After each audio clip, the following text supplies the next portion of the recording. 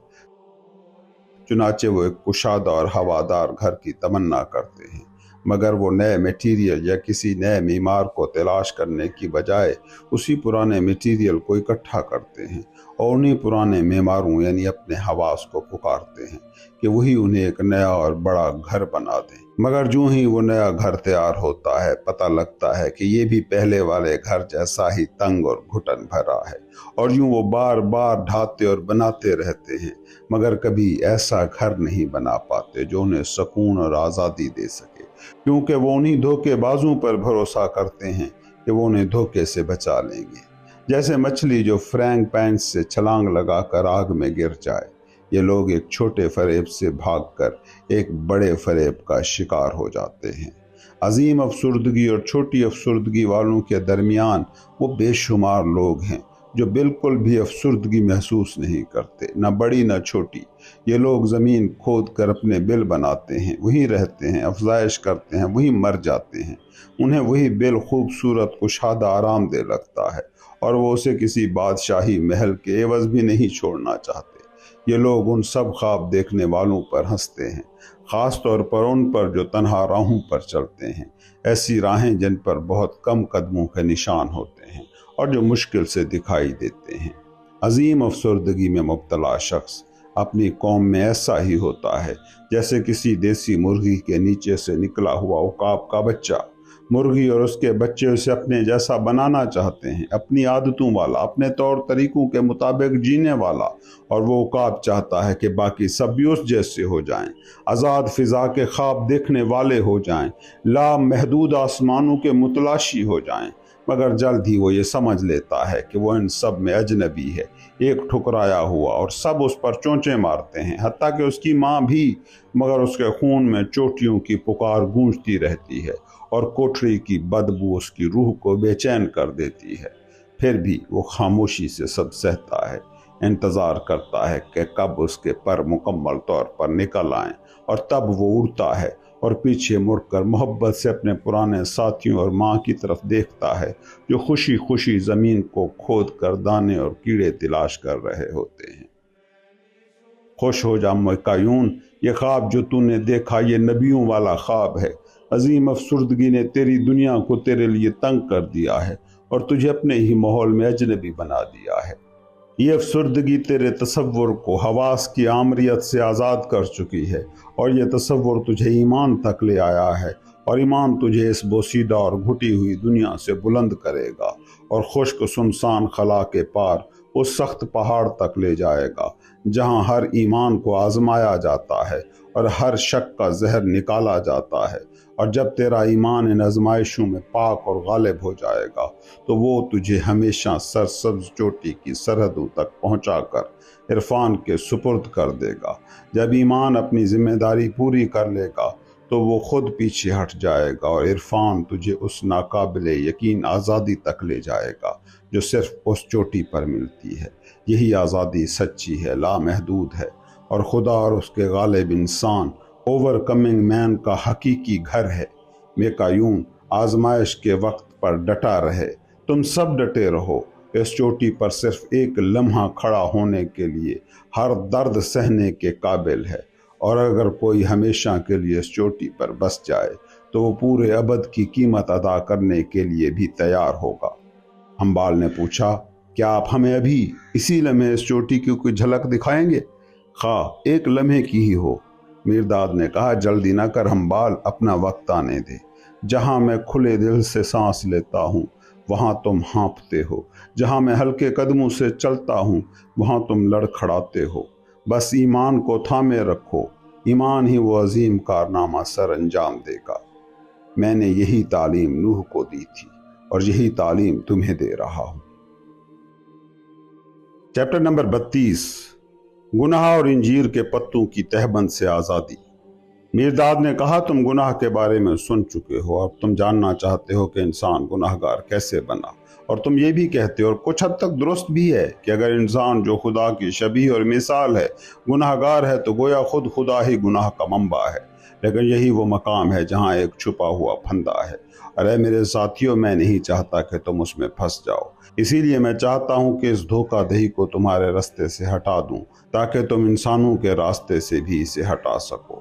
خدا میں کوئی گناہ نہیں سوائے اس کے کہ تم اسے گناہ کہو کہ سورج اپنی روشنی ایک شمع کو دے رہا ہے، اور انسان میں بھی کوئی گناہ نہیں سوائے اس کے کہ تم اسے گناہ سمجھو کہ ایک شمع سورج میں جل کر فنا ہو گئی اور اس میں مدغم ہو رہی ہے، لیکن شمع میں گناہ ضرور ہے جب وہ اپنی روشنی دینے سے انکار کرے، اور جب کوئی دیا سلائی اس کی بتی سے لگائی جائے تو وہ نہ صرف دیا سلائی کو بلکہ اسے تھامنے والے ہاتھ کو بھی کوسنے لگے۔ گناہ ہے اس شمع میں جو سورج کی روشنی میں جلنے سے شرمندہ ہو اور خود کو اس کی آنکھوں سے چھپانے لگے۔ انسان نے گناہ اس لیے نہیں کیا کہ اس نے قانون کی نافرمانی کی، بلکہ اس لیے کہ اس نے اپنی نادانی کو ڈھانپنے کی کوشش کی۔ ہاں، گناہ ہے انجیر کے پتوں سے بنے ہوئے تہبند میں۔ کیا تم نے انسان کے زوال کی وہ قدیم کہانی نہیں سنی؟ بظاہر مختصر اور سادہ مگر حقیقت میں بہت بلند اور باریک معنی والی۔ کیا تم نے نہیں سنا جب انسان پہلی بار خدا کی آغوش سے نکلا تو وہ ایک نوزائیدہ خدا کی مانند تھا، خاموش، ساکت، بے اثر اور غیر تخلیق کی۔ اگرچہ اسے الوہیت کی تمام صفات ملی تھی مگر ایک نوزائیدہ کی طرح۔ وہ نہ صرف انہیں پہچاننے سے قاصر تھا بلکہ ان کو برتنے کے قابل بھی نہ تھا۔ انسان باغ عدن میں یوں تھا جیسے ایک بیج خوبصورت شیشی میں بند ہو، اور وہ بیج جب تک کسی موزوں مٹی میں نہ بویا جائے اور اس کا چھلکا نہ ٹوٹے تب تک اس میں پوشیدہ عجائبات کبھی ظاہر نہ ہو سکتے ہیں۔ مگر انسان کے پاس اپنی ہی فطرت کی کوئی زمین نہ تھی جس میں وہ خود کو بو سکتا، نہ کوئی ایسا چہرہ تھا جو اس کے چہرے کا عکس ہو، نہ کوئی ایسی آواز جو انسانی آواز ہو، نہ کوئی دل جس کی دھڑکن اس کی دھڑکن کا جواب دے۔ وہ بالکل تنہا تھا، ایک ایسی دنیا میں جہاں باقی سب جوڑا جوڑا ہو کر اپنی راہوں پر روانہ ہو چکے تھے۔ وہ خود سے بیگانہ تھا، نہ اس کے ہاتھ میں کوئی کام، نہ اس کے لیے کوئی متعین راستہ۔ جنت اس کے لیے ویسی ہی تھی جیسے کسی بچے کے لیے جھولے والا نرم بستر، خاموش اور بے عمل سرور کی ایک حالت، ایک سجا سجایا انکوبیٹر۔ نیکی اور بدی کے علم کا درخت اور حیات کا درخت دونوں اس کی پہنچ میں تھے، مگر وہ ان کی طرف ہاتھ نہ بڑھاتا، کیونکہ اس کا ذائقہ، اس کی خواہش، اس کی سوچ اور یہاں تک کہ اس کی اپنی ہستی بھی ابھی تک اس کے اندر لپٹی ہوئی تھی، اور وہ خود اکیلا ان لپیٹوں کو کھولنے کے قابل نہ تھا۔ اس لیے وہ مجبور ہوا کہ اپنے ہی باطن سے ایک مددگار کو جنم دے، ایسا ہاتھ جو اس کی کئی پردوں کو آہستہ آہستہ کھولے۔ یہ مدد اس کو باہر سے نہ ملی بلکہ وہ خود اس قدر الہی توانائی سے لبریز تھا کہ مدد اس کے اندر پنہاں تھی، اور یہی سب سے اہم نقطہ ہے۔ حوا کوئی نئی مٹی یا نئی سانس نہیں تھی بلکہ آدم ہی کی مٹی اور سانس تھی، اس کی ہڈیوں کی ہڈی، اس کی گوشت کا گوشت۔ کوئی نئی مخلوق نہیں آئی بلکہ وہی ایک آدم دو میں تقسیم ہو گیا، ایک نر آدم اور ایک مادہ آدم۔ یوں وہ اکیلا بے عکس چہرہ ایک ساتھی چہرے میں اپنا عکس دیکھنے لگا۔ اس کا وہ نام جو کبھی کسی انسانی آواز میں گونجا نہ تھا اب باغ عدن کی راہوں میں میٹھے نغمے بن کر گونجنے لگا، اور وہ دل جو تنہا دھڑکتا تھا اب ایک ہم آہنگ دل کی دھڑکن سے ہم صدا ہو گیا۔ یوں چکماک کو فولاد ملا اور چنگاریاں بھڑک اٹھی، یوں بجھی ہوئی شمع دونوں سروں سے جلنے لگی، ایک ہی شمع، ایک ہی بتی اور ایک ہی روشنی، اگرچہ وہ بظاہر دو مخالف سمتوں سے آتی دکھائی دے۔ یوں شیشی میں بند بیج کو وہ مٹی ملی جس میں وہ اگنے لگا اور اپنے راز کھولنے لگا۔ یوں وحدت جب اپنے شعور سے بے خبر ہوتی ہے تو اپنے اندر سے دوئی کو جنم دیتی ہے، تاکہ دوئی کی باہمی تصادم، کشمکش اور اختلاف کے ذریعے وہ اپنے وجود واحد کو پہچان سکے۔ اسی میں انسان بھی اپنے خالق کی سچی تصویر اور عکاسی ہے۔ خدا جو اولین شعور ہے اپنے ہی باطن سے کلمہ کو ظاہر کرتا ہے، اور شعور اور کلمہ دونوں مقدس عرفان ہولی انڈرسٹینڈنگ میں ایک ہو جاتے ہیں۔ دوئی کوئی سزا نہیں ہے بلکہ وحدت کی فطرت میں پیوست ایک لازمی مرحلہ ہے جس کے بغیر اس کی الوہیت کھل کر ظاہر نہیں ہو سکتی۔ کیا یہ بچکانہ خیال نہیں کہ اتنا عظیم عمل 70 برس یا 70 لاکھ برس میں مکمل ہو جائے؟ کیا خدا بن جانا اتنا معمولی واقعہ ہے؟ دوئی کا راستہ طویل ہے اور وہ نادان ہیں جو اس راہ کو کیلنڈروں سے ناپتے ہیں۔ ازل و ابد ستاروں کی گردشوں کا حساب نہیں رکھتے۔ جب انسان دو میں تقسیم ہوا، یعنی جب آدم اور حوا وجود میں آئے، تو ان کا پہلا عمل کیا تھا؟ نیکی و بدی کے درخت کا پھل چکھنا۔ یوں ان کی اپنی ذات کی طرح ان کی پوری دنیا بھی دوئی کا شکار ہو گئی۔ اب اشیاء وہ نہ رہیں جو پہلے تھی، نہ معصوم رہی نہ غیر جانبدار، بلکہ ہر چیز دو متضاد کیمپوں میں بٹ گئی۔ جہاں پہلے سب ایک تھا، اب ہر طرف تضاد تھا۔ اور وہ سانپ جو حوا کو ترغیب دیتا ہے، کیا وہ خود دوئی کی وہی گہری آواز نہیں؟ ایک ایسی سرگرم مگر نا تجربہ کار تحریک جو عمل اور تجربے کی پیاس سے بےتاب تھی۔ تعجب کی بات نہیں کہ سب سے پہلے حوا نے اس آواز کو سنا اور اس پر لبیک کہا، کیونکہ وہ خود ایک چکماک کی طرح تھی، ایک ایسا وسیلہ جو اپنے ساتھی میں چھپی ہوئی طاقتوں کو جگانے کے لیے وضع کیا گیا تھا۔ کیا تم نے کبھی آنکھیں بند کر کے اس پہلی عورت کا تصور کیا جو باغ عدن کے درختوں میں دبے قدموں چل رہی ہے؟ دل کی دھڑکن پنجرے میں بند پرندے کی طرح تیز، آنکھیں ہر طرف چوکنی، منہ میں پانی اور ہاتھ کانپتے ہوئے اس ممنوعہ پھل کی طرف بڑھ رہے ہیں۔ کیا تم نے کبھی چاہا نہیں کہ خدا اسی لمحے ظاہر ہو جائے جب وہ اپنی نادانی میں وہ عمل کرنے جا رہی تھی اور بعد میں نہیں، جیسا کہ اس کہانی میں ہے؟ اور جب وہ عمل کر چکی تو کیا تم نے کبھی تمنا نہیں کی کہ آدم میں اتنی عقل و حوصلہ ہوتا کہ وہ خود کو اس کا شریک نہ بناتا؟ لیکن نہ تو خدا نے مداخلت کی، نہ آدم باز رہا۔ کیوں؟ کیونکہ خدا نہیں چاہتا کہ اس کی مشابہت کوئی ایسی چیز بنے جو خود اس سے مختلف ہو۔ خدا کی مرضی تھی، اس کا منصوبہ تھا کہ انسان دوئی کا طویل رستہ طے کرے تاکہ وہ اپنے اندر اپنی مرضی اور منصوبہ دریافت کرے اور عرفان کے ذریعے دوبارہ وحدت میں داخل ہو۔ اور آدم، وہ چاہتا بھی تو انکار نہ کر سکتا تھا، کیونکہ اس کی بیوی نے پھل کھایا تھا اور وہ دونوں ایک تھے، ایک ہی جسم، ایک ہی جان، اور ہر ایک دوسرے کے عمل کا ذمہ دار۔ کیا خدا ناراض ہوا؟ کیا اس نے قہر نازل کیا کہ انسان نے نیکی و بدی کا پھل چکھا؟ خدا نہ کرے، خدا جانتا تھا انسان یہ پھل ضرور کھائے گا۔ وہ چاہتا تھا کہ یہ پھل کھائے، لیکن وہ یہ بھی چاہتا تھا کہ انسان پہلے اس کے نتائج سمجھے، پھر ان نتائج کا سامنا کرنے کی ہمت رکھے، اور انسان نے وہ ہمت دکھائی۔ اس نے وہ پھل چکھا اور نتائج کا سامنا کیا، اور وہ نتیجہ تھا موت، کیونکہ جب انسان دوئی میں فعال ہو گیا تو وہ وحدت کی غیر فعال حالت میں فوراً ہی مر گیا۔ بس موت کوئی سزا نہیں بلکہ دوئی کی فطرت میں شامل ایک لازمی مرحلہ ہے۔ دوئی کا تقاضا ہے کہ ہر شے کا ایک سایہ ہو، اور یوں آدم نے اپنے لیے حوا کی شکل میں سایہ پیدا کیا، پھر ان دونوں کی زندگی نے موت نامی سائے کو جنم دیا۔ لیکن آدم اور حوا اگرچہ موت کے سائے میں ہیں، مگر وہ ہنوز خدا کی حیات میں بے سایہ زندہ ہیں۔ دوئی ایک مسلسل فرکشن ہے، اور یہ فرکشن ایسا فریب دیتی ہے جیسے دو مخالف قوتیں ایک دوسرے کو تباہ کرنے پر تلی ہیں، حالانکہ حقیقت یہ ہے کہ وہ بظاہر متضاد قوتیں دراصل ایک دوسرے کو مکمل کرنے والی، ایک دوسرے کو پورا کرنے والی اور ایک ہی مقصد کی طرف گامزن ہیں۔ مقدس عرفان کی کامل سکون، وحدت اور توازن کی طرف۔ لیکن یہ فریب احساسات، سینسز میں جڑیں رکھتا ہے، اور جب تک یہ احساسات باقی رہیں گے یہ فریب بھی باقی رہے گا۔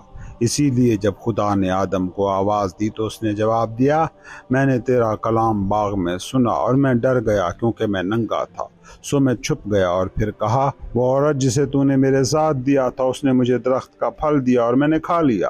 حالانکہ حوا کوئی اور نہ تھی بلکہ آدم کی ہی ہڈی اور گوشت تھی، مگر غور کرو اس نئے پیدا ہونے والے میں آئی پر، جو آنکھ کھلتے ہی خود کو حوا، خدا اور خدا کی ساری مخلوق سے جدا، الگ اور خود مختار سمجھنے لگا۔